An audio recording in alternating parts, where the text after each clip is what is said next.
What if I told you that one of history's most convincing ancient prophecies was actually built on a mathematical coincidence so absurd that it should make us question everything we think we know about finding patterns in history?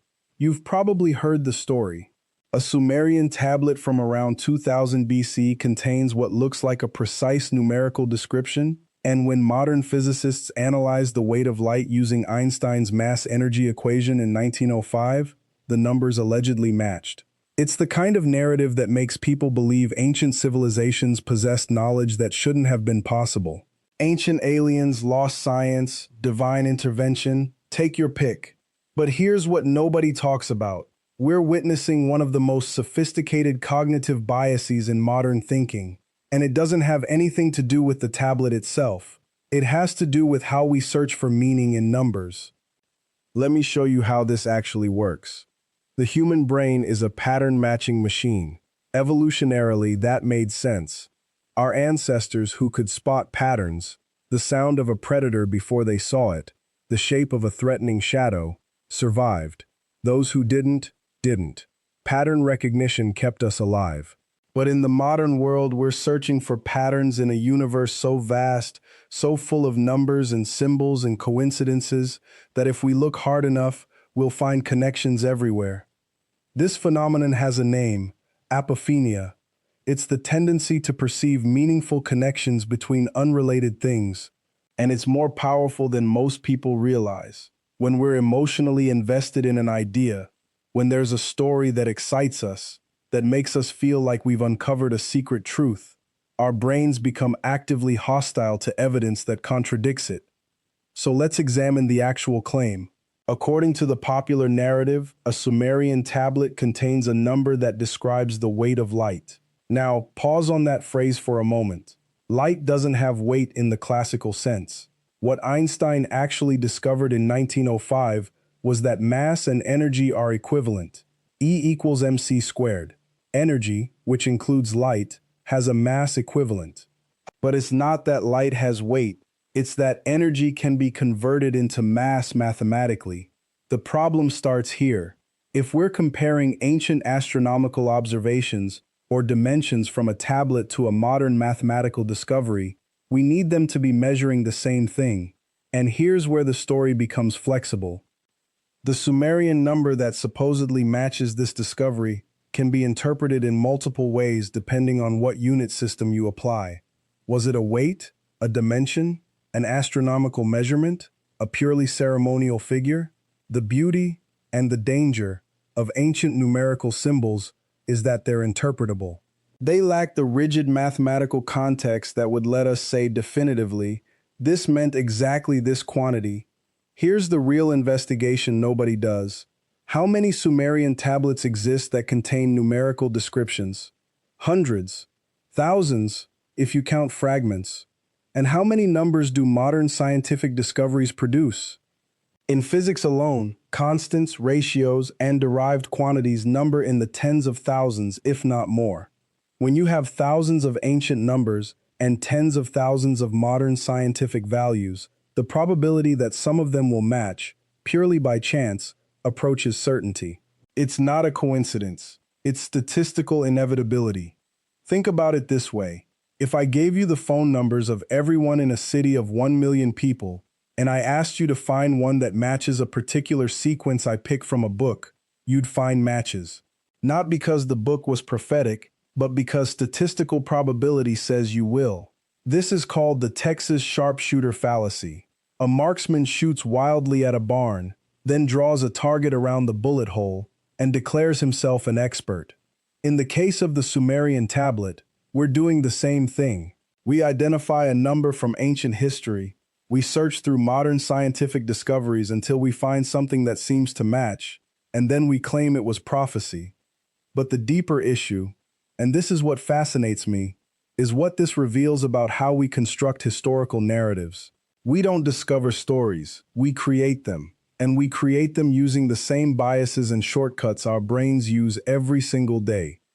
The Sumerian tablet story is compelling because it offers something we crave, the sense that we've uncovered a hidden truth, that the ancients knew more than we assumed. That history contains secrets waiting to be decoded. These are not small psychological needs. They touch on our desire for wonder, for the sense that reality is deeper and stranger than the mundane world we inhabit. What makes this phenomenon dangerous is not that people believe it. It's that once you believe it, you stop thinking critically about it. You stop asking the hard questions. You stop looking for alternative explanations. Your brain, that incredible pattern-matching machine, locks onto the narrative and becomes almost immune to contradictory evidence. I've included a detailed breakdown of the actual mathematical claims and the statistical probability models that explain coincidental number matching in ancient sources in the description and the pinned comment. If you want to dive into the numbers yourself, it's all there.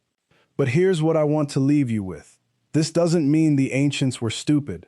Quite the opposite. What it means is that we need to be smarter about how we think about history. The Sumerians developed complex mathematical systems. They tracked celestial movements with remarkable accuracy.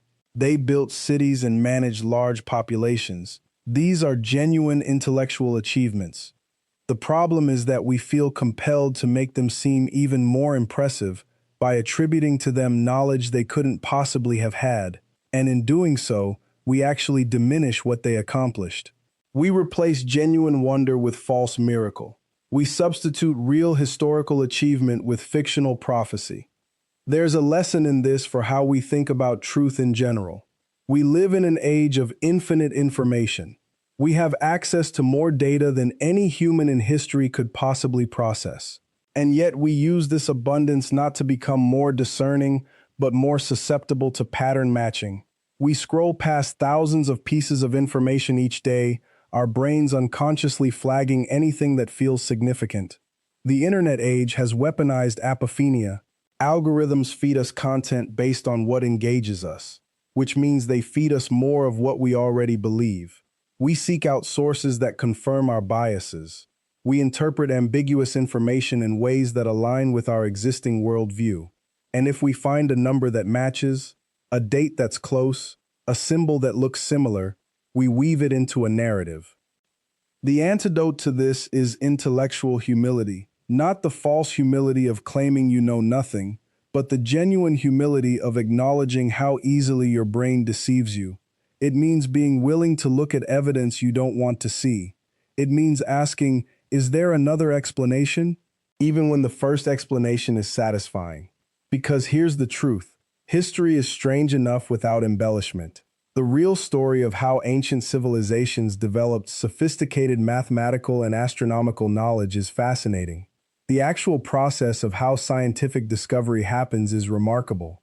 The genuine coincidences that exist in nature, the places where mathematics and reality actually do align in surprising ways, are profound.